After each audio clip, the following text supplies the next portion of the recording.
Une nouvelle conférence internationale d'aide humanitaire pour Gaza, 8 mois après le début de la guerre.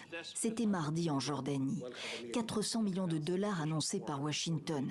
L'occasion surtout pour les organisateurs, dont l'Égypte et l'ONU, de réitérer les appels à la fin des hostilités et à l'ouverture sans tarder de points de passage supplémentaires pour Gaza. L'horreur doit cesser.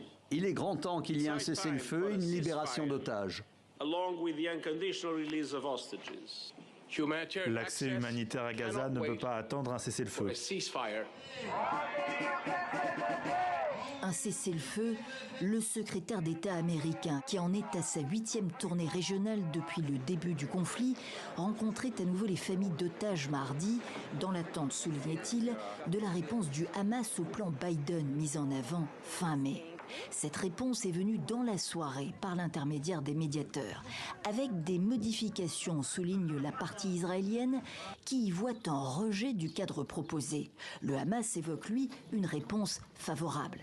D'après ce que l'on en sait, le Hamas et le djihad islamique veulent un nouveau calendrier pour la libération des otages, un retrait total des forces israéliennes de Gaza et surtout un cessez-le-feu permanent, inacceptable pour le gouvernement israélien déterminé à éliminer le Hamas suite à l'assaut du 7 octobre 2023.